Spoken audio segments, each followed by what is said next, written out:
right, so get ready, because today we are diving deep into human nature. We're going to unlock some serious wisdom from the Stoics.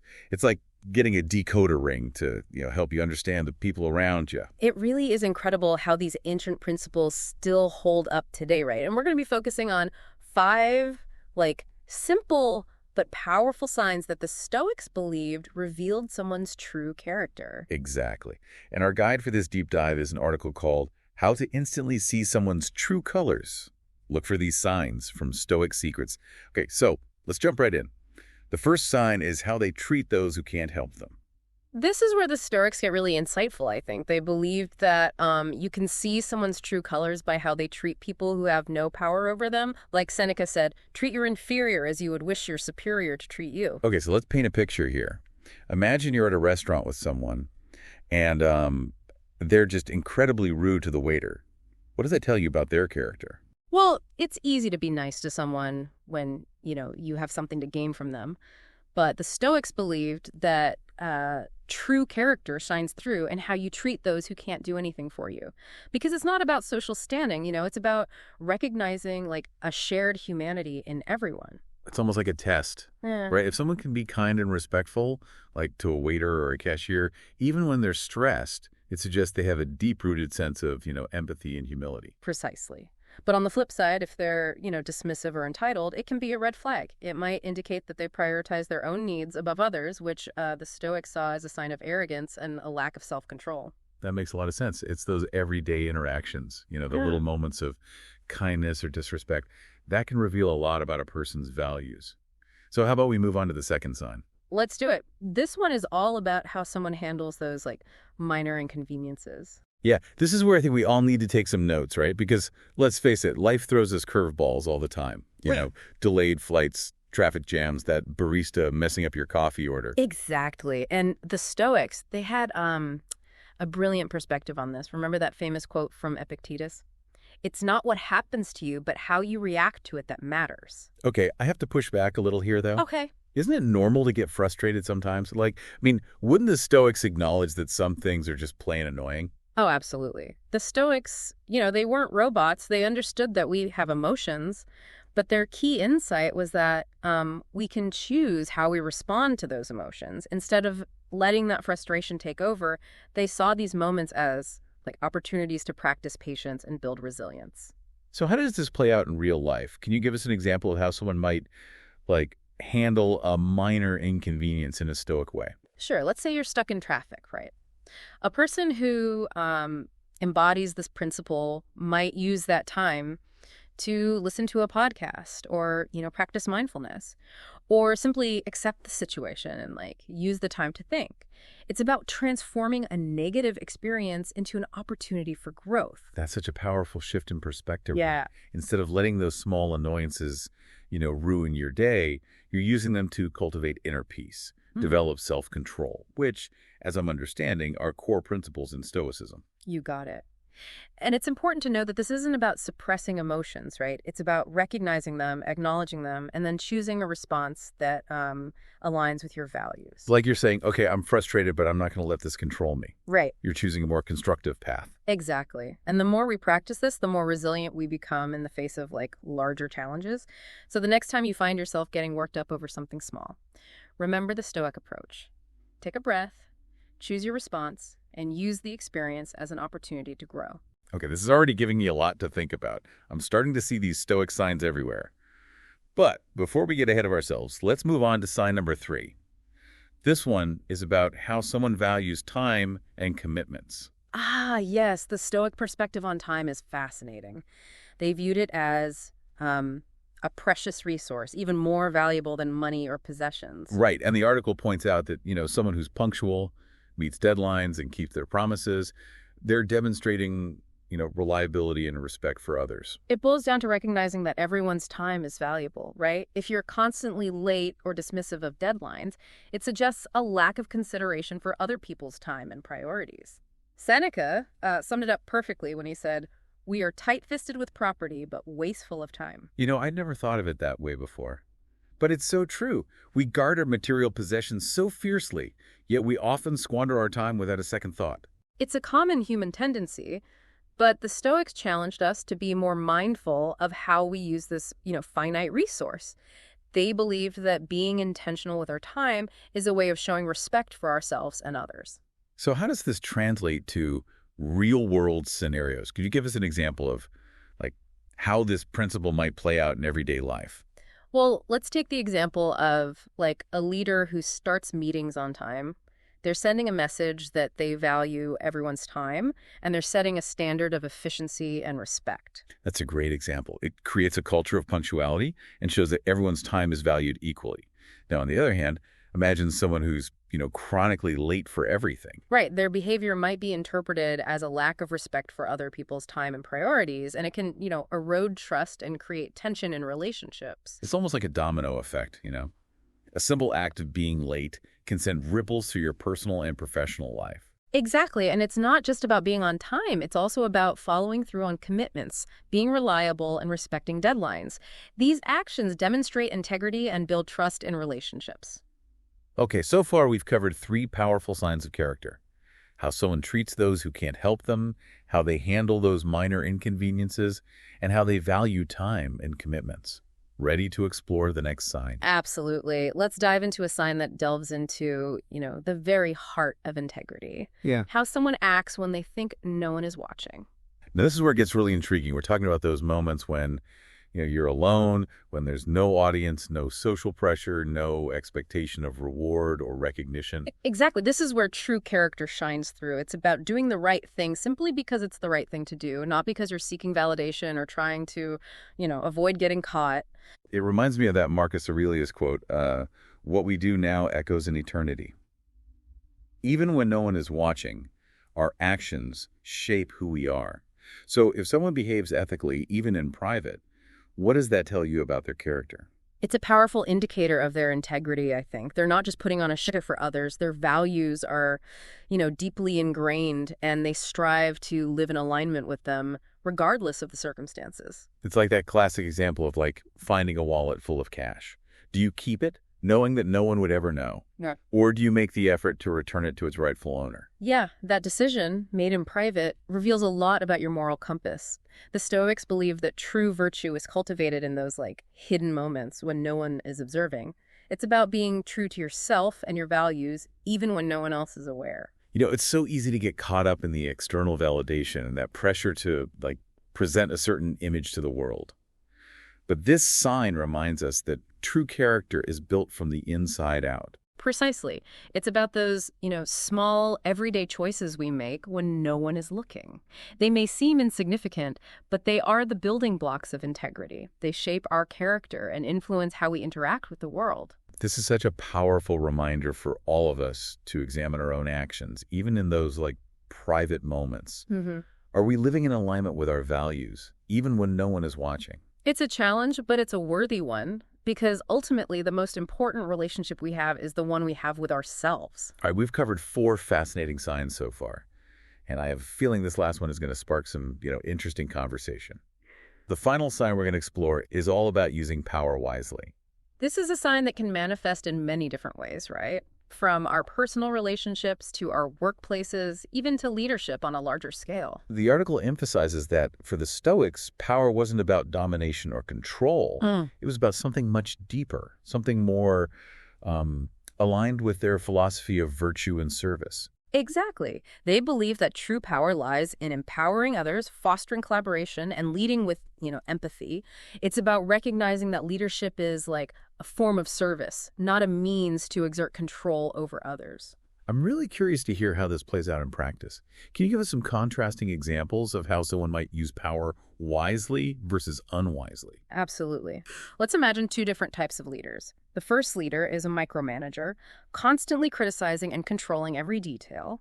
They create a culture of fear and stifle creativity. That sounds like a recipe for disaster. Yeah. I can imagine it creates a lot of resentment and undermines the team's overall effectiveness. Exactly. Now contrast that with a leader who delegates tasks effectively, trusts their team, and provides guidance and support without being, overbearing. That sounds like a much more empowering and collaborative environment. I bet people feel valued and respected in that kind of setting. Precisely. That leader understands that true power lies in, lifting others up, not holding them down. They create a space where people can thrive, contribute their unique talents, and work together toward a shared vision. This has given me a lot to think about, not just in terms of leadership, but also in, my personal relationships. It's a reminder to examine how I'm using my influence, even in subtle ways. It's a powerful question to ask ourselves. Are we using our influence to help others, to inspire positive change and build, strong, respectful relationships? Or are we falling into the trap of using power for personal gain or control? Okay, that was a lot to unpack. We've covered 5 key signs that the Stoics believed reveal someone's true character: how they treat those who can't help them, how they handle those minor inconveniences, how they value time and commitments, how they act in private, and how they use power. We've covered a lot of ground, but it's important to remember that this is just the beginning. These signs are meant to spark reflection and encourage a deeper understanding of ourselves and the people around us. It's funny, as we've been talking about these signs, I've been mentally replaying recent interactions, trying to see if I can spot these Stoic indicators. I know, right? That's exactly what's so great about these principles. They're incredibly practical. You can start applying them immediately in your daily life. But it also makes me wonder, we've been focusing on using these signs to, understand other people, but what about turning that lens inward? Can we use these same principles to, understand ourselves better? Absolutely. The Stoics were all about self-reflection. They believed that true wisdom begins with understanding ourselves. Remember that quote we mentioned earlier? The unexamined life is not worth living. That's a, core Stoic belief. Okay, so let's walk through each sign and see how we can apply it to, our own lives. Starting with the first one, how we treat those who can't help us. Think about your interactions with service workers, people in retail, anyone who's, providing a service to you. Are you treating them with the same respect and kindness that you'd offer someone in a position of authority? Now that you mention it, I remember this one time I was having a really bad day, and I was so short with a barista. Looking back, I feel terrible about it. It wasn't their fault, and I just, let my frustration get the better of me. We all have those moments, right? The key is to be aware of them and to, strive to do better next time. The Stoics believed that every interaction, no matter how small, is an opportunity to practice virtue. So it's not about being perfect all the time, but about recognizing when we fall short and using those experiences as, learning opportunities. Exactly. And remember, it's not just about being, nice for the sake of appearances. It's about recognizing the inherent worth and dignity in every human being, regardless of their, social standing or job title. Okay, that's a powerful thought. Let's move on to the second sign, how we handle those minor inconveniences. I have a confession to make. I am the queen of getting flustered when things don't go my way. Oh, I think we can all relate to that to some degree. The Stoics understood that, life is full of these unexpected twists and turns. The key, they believed, is not to let those, external events control our inner state. But that's easier said than done, right? How do you stay calm when your flight's delayed or you're stuck in traffic or your internet goes out right when you need it most? Well, it's a practice. It takes, time and effort. The Stoics developed techniques to help them, manage their emotions. For example, they would mentally rehearse challenging situations to prepare themselves for those, inevitable bumps in the road. That's so interesting. It's like they were doing mental workouts to build up their emotional resilience. So instead of getting swept away by frustration, they were, consciously choosing a different response. Exactly. And that's the, key takeaway for us. We have more control over our reactions than we often realize. The next time you find yourself facing a minor inconvenience, try to see it as an opportunity to practice that, Stoic principle of emotional regulation. All right, challenge accepted. I'm going to try to channel my inner Stoic the next time I'm tempted to, have a meltdown over a delayed coffee order. But let's move on to the third sign, which is all about how we value time and commitments. This one hits close to home for me. I have a terrible habit of procrastinating. Procrastination is a common struggle, and the Stoics had a lot to say about the importance of, using time wisely. They believed that time is our most precious resource and that it should be treated with care and intentionality. It's funny because I'm usually really good about being, on time for appointments and meetings, but when it comes to personal projects or deadlines that are more flexible, I tend to let things slide. That's interesting. I wonder if there's a difference in your mindset when it comes to commitments you've made to others versus commitments you've made to yourself? I think you're right. Maybe I don't value my own time as much as I should, or maybe I'm like afraid of failing, so I put things off to avoid the risk of disappointment. Those are great insights. And they highlight the importance of, self-awareness. The Stoics believe that understanding our motivations is crucial for making positive changes in our lives. Okay, so let's say I want to get better at managing my time and, honoring my commitments. What are some practical steps I can take? Well, the Stoics would recommend starting with small, achievable goals. Break down larger tasks into smaller, more manageable chunks, right? Create a schedule and stick to it as much as possible. And most importantly, be kind to yourself when you slip up.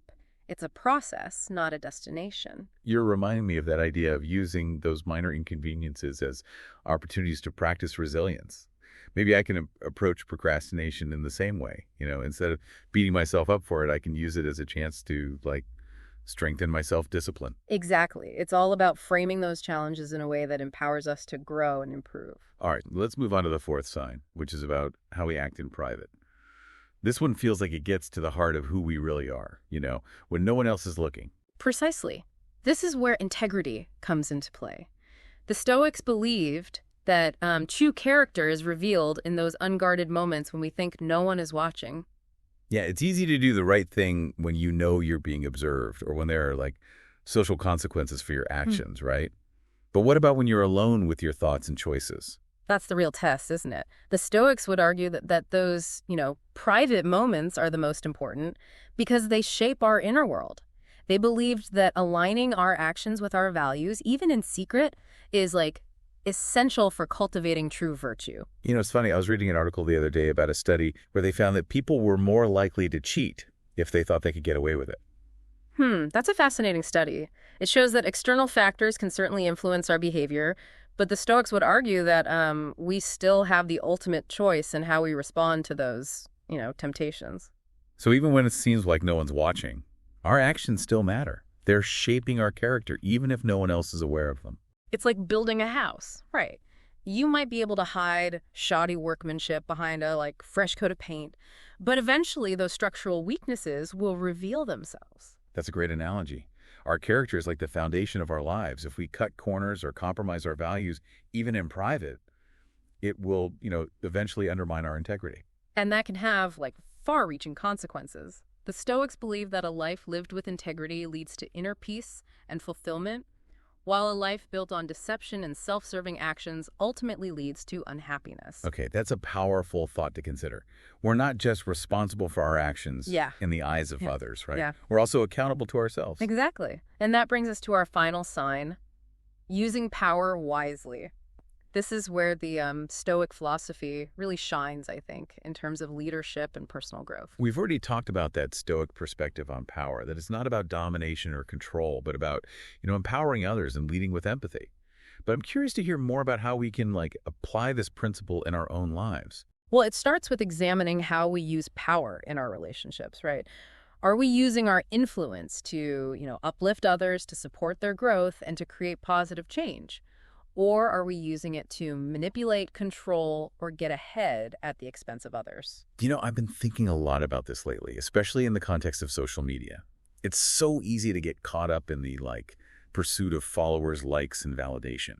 That's a great point. Social media can be a powerful tool for connection and communication, but it can also be a breeding ground for, ego and a distorted sense of power. I've noticed that sometimes I find myself comparing my life to others, carefully curated online personas. It's like I'm constantly trying to prove something or measure up to some impossible standard. The Stoics would caution against that kind of, comparison. They believed that true happiness comes from within, not from external validation or social status. So how do we use social media in a way that aligns with that Stoic principle of using power wisely? I think it starts with being mindful of our intentions, right?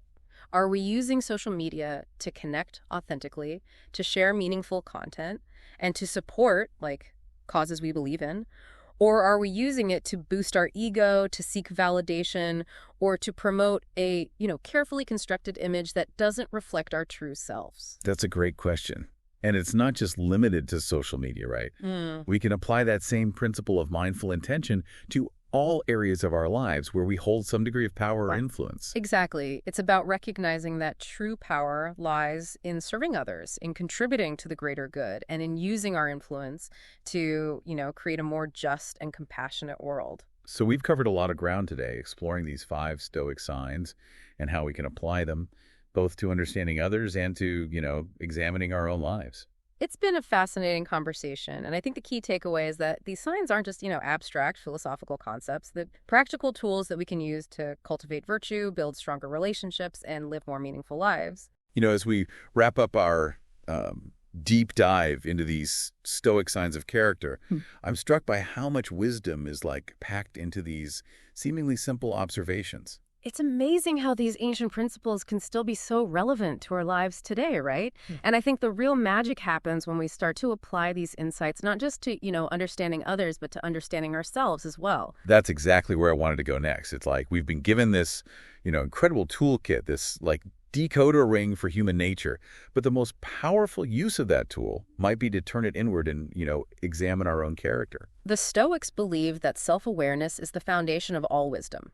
And I think these 5 signs offer a framework for that kind of deep self-reflection. It's not about, judgment. It's about honest observation and a commitment to growth. So let's do a little experiment here. Think back to those 5 signs we've discussed. How we treat those who can't help us. How we handle those minor inconveniences. How we value time and commitments. How we act in private. And how we use power. Which of these signs do you feel like you embody consistently in your own life? And perhaps even more importantly, which ones might need a little work? Where do you see opportunities for growth and improvement? I'll go first. I think I do a pretty good job of treating people with respect, regardless of, their position or social status. And I'm generally punctual and reliable. But that procrastination habit we talked about earlier, definitely an area where I need to practice more Stoic discipline. It's great that you're able to identify those areas where you can, grow. And remember, the Stoics believed in progress, not perfection. It's about making small, consistent choices that, move us closer to the best version of ourselves. What about you? Which of these signs resonates most strongly with you personally? For me, it's the idea of acting with integrity even when no one is watching. That principle of, aligning my actions with my values, even in those private moments, feels incredibly important to me. It's a constant reminder that true character is built from the inside out. I love that. It's a powerful reminder that we're not just performing for an audience. Our actions have consequences, even when no one else is aware of them. And those consequences shape who we are, both internally and in how we, impact the world around us. The Stoics believed that living a virtuous life leads to a sense of inner peace and fulfillment that can't be found through, external validation or material possessions. So if we want to cultivate those qualities of virtue and wisdom, these Stoic signs offer us a roadmap. They're, guideposts to help us navigate the complexities of life and make choices that align with our deepest values. And remember, this is a journey, not a destination, right? We're all works in progress, constantly evolving and refining our character. The Stoics saw life as an ongoing process of, learning and growth. And they believed that we have the power to choose who we want to become. That's such an empowering message. It's a reminder that we're not victims of our circumstances, We have the agency to shape our own lives and to make choices that reflect our values. And as we do that, we not only improve our own lives, but also inspire others to do the same. The Stoics believe that virtue is contagious and that by living in alignment with our values, we create a ripple effect that can, positively impact the world around us. So as we wrap up this deep dive into Stoic wisdom, I encourage you to continue exploring these 5 signs. Pay attention to how they show up in your own life and in the lives of those around you. And remember, this isn't about judgment or perfection. It's about, curiosity, self-awareness, and a commitment to growth. It's about embracing that Stoic ideal of living a life of virtue, wisdom, and integrity. And who knows, maybe along the way we'll inspire others to do the same. Thanks for joining us on this deep dive.